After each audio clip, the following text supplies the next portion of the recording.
लोकसभा चुनाव की आचार संहिता खत्म होते ही चित्तौड़गढ़ जिले में विकास कार्य एक बार फिर से रफ्तार पकड़ने की तैयारी में है। जिले में काम कर रही सरकारी मशीनरियां भी फिर से एक्शन मोड में आ गई है। जिला कलेक्टर और यूआईटी के चेयरमैन आलोक रंजन ने यूआईटी के अधिकारियों की बैठक लेकर शहर में चल रहे सभी विकास कार्यों को तय समय सीमा में पूरा कराने के निर्देश दिए हैं। साथ ही जिला कलेक्टर आलोक रंजन ने मानसून पूर्व शहर के नालों की साफ सफाई करने के भी आदेश दिए हैं, ताकि बारिश के दौरान नालों में पानी भरकर सड़कों पर ओवरफ्लो नहीं हो। आइए सुनवाते हैं बैठक में लिए गए निर्णय और अधिकारियों को दिए गए आवश्यक दिशा निर्देशों को लेकर जिला कलेक्टर आलोक रंजन ने क्या कहा। यूआईटी जो हमारी संस्था है, उस यूआईटी के लिए सर्वाधिक प्राथमिकता के कुछ सिविल वर्क चल रहे हैं, तो उनको बिकॉज आचार संहिता थी तो उस गति में यूआईटी की टीम देख नहीं पाई।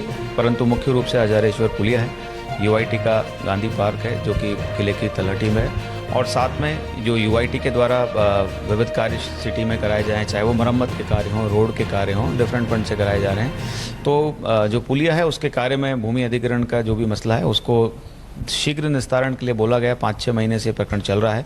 इसके अलावा हमारे यहाँ जो विरासत है चित्तौड़ का किला, उस पर यूआईटी ने लाइटिंग का कार्य कराया था। उसमें लाइटिंग कार्य को लेकर के जो शिकायतें प्राप्त हुई और उसके बाद में जो वेंडर है उसके द्वारा कार्य को उतना अच्छे से नहीं किया गया, उसके संबंध में भी यूआईटी को निर्देश दिए गए हैं। रादर उनको इस बार ये कहा गया है कि इस विषय में डिसीजन लेकर के इस कार्य को शीघ्र पूरा कराएं, क्योंकि इसका जो समय है वो समाप्त हो गया है और ये दोनों ही बहुत महत्व के कार्य हैं, चाहे पुलिया हो चाहे लाइट हो।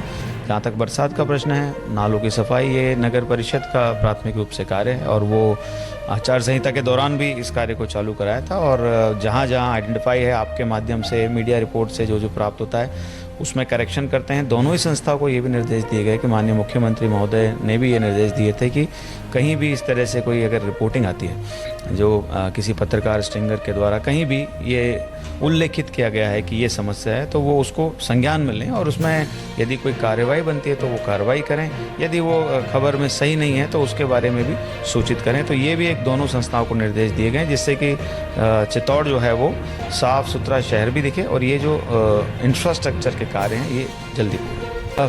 तैयारी ही एक ऐसा ऑप्शन है जो वर्तमान में हम कर सकते हैं और मुझे लगता है कि जो हमारे नगर परिषद के अधिकारी, हमने यूआईटी को भी इसमें लगाया है, इरिगेशन को भी बोला है। कुछ अंडर पासेज है वहाँ पानी भर जाता है, मड पंप की आवश्यकता वहाँ पर रहेगी।